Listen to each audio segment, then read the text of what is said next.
long before the magnificent towers of Angkor Wat touched the sky, and long before kings built empires that stretched across Southeast Asia. A hidden story was unfolding in the land we now call Cambodia. This is the story of its prehistoric pastime, epic journey of survival, innovation, and the birth of a civilization. Join us as we travel back in time to uncover the forgotten roots of the Khmer people. Our story begins more than 70,000 years ago. Imagine a world of dense, untamed jungles and winding rivers. Here, the earliest humans arrived, living in small nomadic groups. They were hunter-gatherers, moving with the rhythm of the seasons. Their lives were a constant struggle for survival. They hunted wild animals, foraged for fruits and roots, and crafted simple tools from stone to navigate their world. Deep within caves, like Long Speen in Battambang province, archaeologists have found the silent whispers of their existence: discarded stone tools, ancient animal bones, and the faint traces of campfires. These early people didn't build temples or cities. They were pioneers. The very first chapter in the long, incredible story of Cambodia. For thousands of years, these communities adapted and evolved. Then, around 4000 BCE, during a period known as the Neolithic era, life began to change dramatically. This was a time of incredible innovation. People discovered the art of pottery, crafting vessels to store food and precious water. This simple invention allowed them to stay in one place for longer. They also learned to polish stone, creating sharper, more durable axes and knives for clearing forests and building shelters. It was during this time that dogs were domesticated, becoming companions and protectors. We also see the first signs of spiritual belief. Ancient burial sites reveal bodies laid to rest with ornaments and tools, showing a newfound respect for the dead and a belief in an afterlife. Small villages began to sprout along the fertile banks of rivers, where fishing and farming could support growing families. These weren't just settlements. They were the seeds of a future society.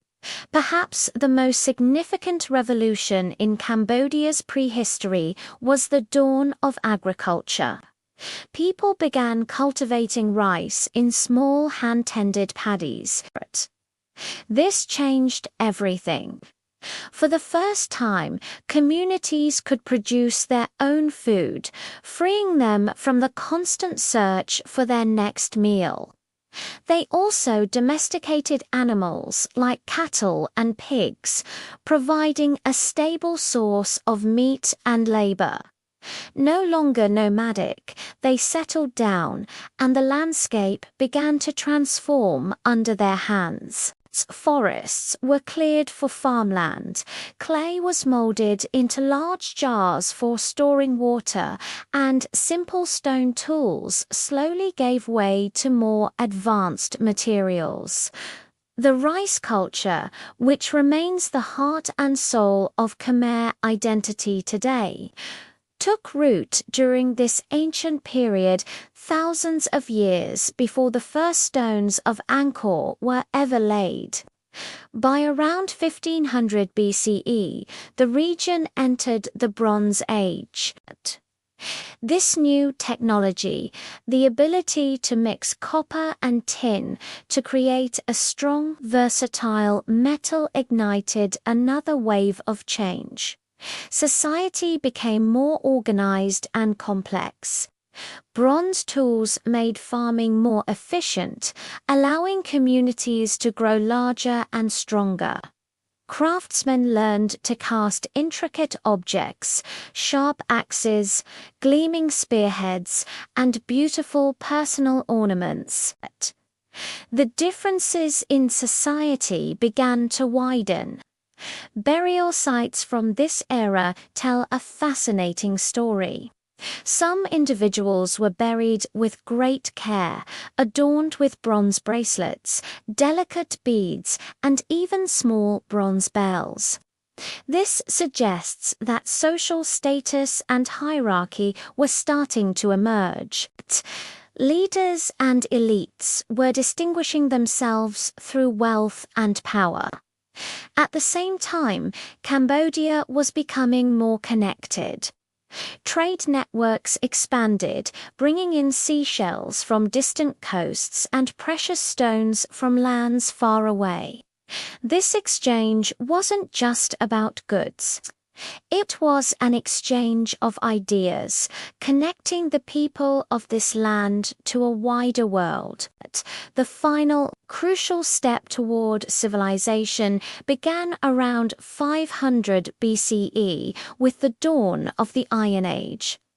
Iron was stronger and more abundant than bronze, and its impact was enormous.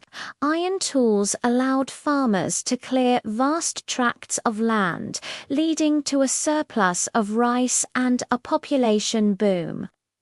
Villages grew into large, fortified settlements, sometimes surrounded by moats and walls for protection. More importantly, we see the first clear evidence of organized leadership. Chiefdoms began to form, with powerful individuals ruling over specific regions. Archaeological sites like those on Panam Kulin reveal large villages with iron tools, glass beads from foreign lands, and early centers of power.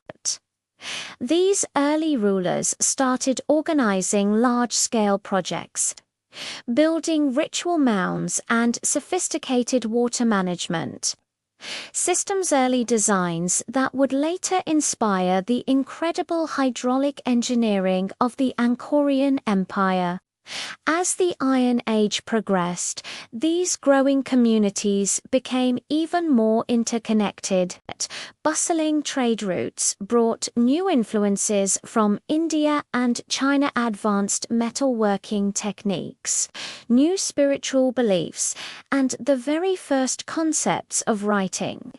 Local chiefs consolidated their power, their small territories growing into the first proto-states that history would remember as Funan and Chenla.